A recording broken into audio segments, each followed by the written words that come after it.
Movie की starting होती है एक पुलिस स्टेशन से, जहाँ पे सभी लोग इलेक्शन की वजह से अपनी अपनी गन्स पुलिस को जमा करवा रहे थे और पुलिस उनको अपनी रसीद दे रही थी। सभी गन्स जमा होने के बाद पुलिस इंस्पेक्टर एक कांस्टेबल को कहता है कि अप्पू पिल्ले की गन्स अभी तक आई नहीं है, तो उसको कॉल लगाओ और बोले कि आज लास्ट डेट है, आके गन जमा कराएं। दूसरे सीन में हमें दूल्हा दुल्हन दिखाई देते हैं जो शादी कर रहे थे कोर्ट मैरिज।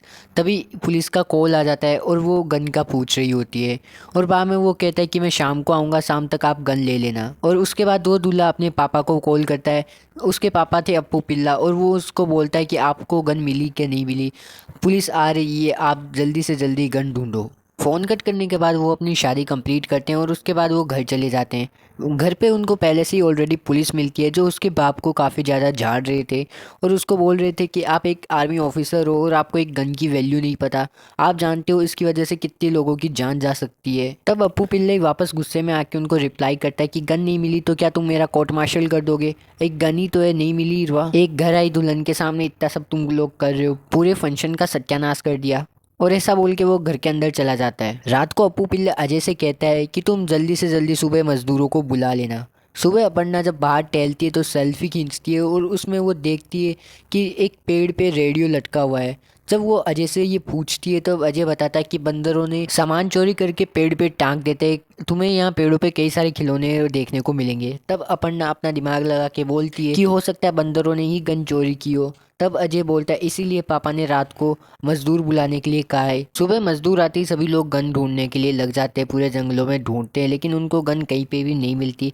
लेकिन अपर्णा को कई सारे जंगल में खिलौने देखने को मिलते हैं। अगले दिन अप्पू पिल्ले ही सज धज के घर से बाहर निकलता है और कहीं पे बाहर जाता है। रास्ते में ट्रैफिक होता है क्योंकि वहाँ पे एमएलए अपना इलेक्शन का भाषण दे रहा होता है, पर अप्पू पिल्ले को उसका सब वेट नहीं होता और वो हॉर्न पे हॉर्न बजा रहा होता है। पुलिस भी उससे परेशान होकर रास्ता क्लियर करती है और उसके बाद अप्पू पिल्ले चला जाता है। नेक्स्ट सीन में हमें दिखाया जाता है कि अप्पू पिल्ले एक शराब बेचने वाले आदमी के पास आया है। उसके बाद रात को अपर्णा अपने घर में ऐसे ही डोल रही होती है, तब उसको कई सारी फ़ोटोज़ देखने को मिलती है जहाँ पे उसकी अजय की फ़र्स्ट वाइफ और उसके बेटे की फ़ोटोज़ थी। और तब हमें पता चलता है कि ये अपर्णा उसकी सेकंड वाइफ है और अजय की जो पहली वाइफ है वो मर चुकी है और उसका जो बेटा है चच्चू वो लापता है कई सालों से। उसके बाद हमें फिर से अप्पू पिल्ले ही दिखाया जाता है जो किसी हॉस्पिटल में 3 साल पुरानी रसीद के लिए स्टाफ के मेंबर्स को परेशान कर रहा था। थोड़ी देर बाद टीवी पे न्यूज़ आती है कि जंगल में गोली चलाई गई है। जब इन्वेस्टिगेशन करने वाले पुलिस ऑफिसर्स इसके बारे में बात करते हैं तब हमें पता चलता है कि जिस गन से ये गोली चलाई गई है उसकी कई सारी सिमिलरिटीज़ अप्पू पिल्ले की गन से मैच करती है। रात को अप्पू पिल्ले घर वापस लौट रहा होता है, तभी वो अपनी गाड़ी रोकता है और अजय को कॉल करता है कि मेरी गाड़ी ख़राब हो चुकी है, तुम यहाँ पे आओ और मुझे लेके चलो। अजय के साथ साथ अपर्णा भी उसके साथ आती है और वो दोनों अप्पू पिल्ले को लेके घर चले जाते हैं। उसके बाद रात को अप्पू पिल्ले कुछ कागज़ जला रहा था जंगल में और ये सब चीज़ें अपर्णा देख लेती है, पर उसको ये नहीं पता था कि कौन जला रहा है।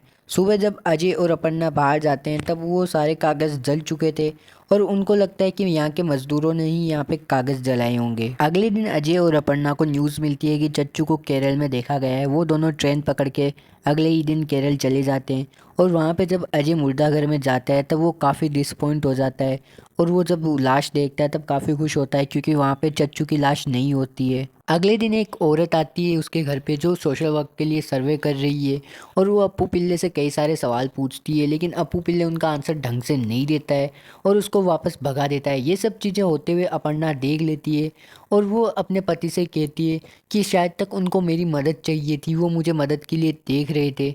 तब अजय उनको बताता है कि उनको मेमोरी लॉस की प्रॉब्लम है और ये चीज़ पहले चच्चू ने ही नोटिस की थी और जब हमने इसके बारे में उनसे कहा कि आपको डॉक्टर की एडवाइस लेनी चाहिए तब वो गुस्से में चले गए थे क्योंकि वो नहीं चाहते कि पूरे गांव को ये पता चले कि उनको भूलने की बीमारी है। बाद में अजय बताता है कि अगले ही दिन उनका फ्रेंड आए थे और उन्होंने हमें बताया कि उनका कोर्ट मार्शल हुआ था और उनको ये भूलने की बीमारी 15-16 सालों से है और इसी बीमारी की वजह से उन्होंने एक गन भूल गए थे रख के और इसी वजह से उनका कोर्ट मार्शल कर दिया गया है और ये उसकी फ़ोटो है। अजय आगे बताता है कि गाड़ी भी उस रात ख़राब नहीं हुई थी बल्कि वो घर आने का रास्ता भूल गए थे और इसी वजह से उन्होंने ये गाड़ी ख़राब होने का बहाना बनाया था क्योंकि वो कहना नहीं चाहते थे। अगले ही सीन में हमें दिखाया जाता है कि पुलिस को खेतों में लाश मिली है और ये खेत वो अप्पू पिल्ले के ही थे पहले, पर उसने ये बेच दिए थे और बाद में ये शक की सुइयाँ घूम फिर के फिर से अप्पू पिल्ले की ओर ही आ रही है।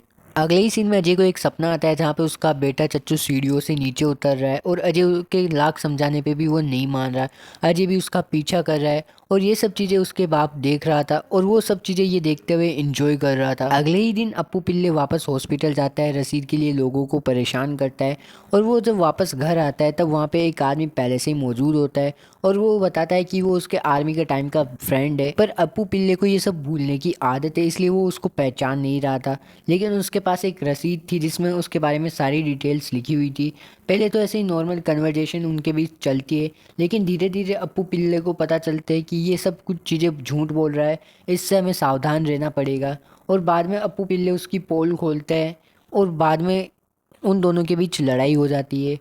अप्पू पिल्ले पूछता है कि कौन हो, पर वो ऐसा कुछ भी बताता नहीं है, बल्कि वो रसीद में से वो दो पर्चियां जिसमें उसके बारे में शक की चीज़ें आ रही थी वो फाड़ देता है। उतनी ही देर में अजय और अपर्णा वापस घर आ जाते हैं, लेकिन तब तक वो मिस्टीरियस आदमी अपना काम कर चुका होता है और अप्पू पिल्ले भी उसको भूल जाता है। उसको भी लगता है कि ये मेरा फ्रेंड है और अजय उसको बाहर गेट तक छोड़ के आता है। अगले ही सीन में हमें पुलिस स्टेशन के अंदर एक आदमी दिखाया जाता है जो फोटोग्राफर है और उसने एक जंगल में जाके एक फ़ोटो खींची। उस फोटो में ये खासियत है कि एक बंदर है और उसके हाथ में एक गन है और ये सब चीज़ें देख के पुलिस वाले भी डर जाते हैं कि ये बंदर के पास गन कहाँ से आई और उसने अगर किसी को गोली मार दी तो क्या ही होगा।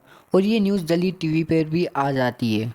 अगले सीन में अपर्णा छुपके से देख रही होती है कि अप्पू पिल्ला कुछ छुपा के जला रहा होता है और वो जैसे ही जाता है तो अपर्णा वापस उन सभी चीज़ों को बुझाने लग जाती है। लेकिन अप्पू पिल्ला वापस उसी टाइम आ जाता है और उन दोनों के बीच झगड़ा हो जाता है, दोनों में झड़प हो जाती है और उतने में ही अजय वापस आता है और वो उन दोनों को छुड़ाता है। उतने में अप्पू पिल्ला वापस भूल जाता है कि यहाँ पे क्या हुआ था और वो खुद गुस्सा होने लग जाता है कि ये कागज़ किसने जलाए। अगले ही सीन में पुलिस वाले अप्पू पिल्ला को पूछताछ के लिए कस्टडी में ले लेते हैं और उनसे कई सारे सवाल पूछते हैं जिनका आंसर अप्पू पिल्ला के पास नहीं होता है, क्योंकि कुछ का आंसर वो भूल जाता है और कुछ का आंसर वो देना नहीं चाहता और इसी वजह से वो उनका पुलिस वालों के साथ कोऑपरेट नहीं करता है। और जब ये बात अजय को पता चलती है तो वो उस शराब बेचने वाले आदमी के पास जाता है और उनसे पूछता है कि आपने पुलिस वालों को क्या बताया उनके पापा के बारे में। तब वो आदमी कहता है कि आज से कुछ साल पहले अप्पू पिल्ला डंडे से चच्चू को मार रहा था, क्योंकि उसने एक बंदर को गोली मार दी थी खेल खेल में। वो उसने गन चुराई और बंदर को गोली लग गई और इसी वजह से वो अप्पू पिल्ला उसको काफ़ी डंडे मार रहा था। लेकिन कुछ देर बाद में वो ऐसे बिहेव करता है जैसे कुछ हुआ ही ना हो और फिर उन दोनों ने मिलके उस बंदर की लाश को ज़मीन के अंदर गाड़ दिया था और ये वही लाश थी जो पुलिस वालों को मिली थी। और उसके बाद वो बताता है कि अप्पू पिल्ला हर 2-3 महीनों के बाद वहाँ पे उसके पास आने लग गया था और उनसे पूछताछ करता था कि वहाँ पे उस दिन क्या हुआ था और हर बार ऐसे सुनता जैसे कि वो पहली बार सुन रहा हो और वो भी हर बार एक ही बात बता देता है। और उसके बाद अपर्णा घर चली जाती है और उसके रूम में तहकीकात करने लग जाती है, जहाँ पे उसको पता चलता है कि वो उस दिन 2 गोलियां चली थी। और उधर अजय डॉक्टर को कॉल करता है और ये डॉक्टर वही मिस्टीरियस आदमी है जो अप्पू पिल्ला के घर आर्मी वाला बन के आया था। एक तरफ अपर्णा उसके रूम में छानबीन कर रही थी, दूसरी तरफ अजय पुलिस स्टेशन में अपने बाप के लिए काफ़ी ज़्यादा परेशान हो रहा था। और शाम तक डॉक्टर भी आ जाता है और वो दोनों मिलकर पुलिस वालों को बताते हैं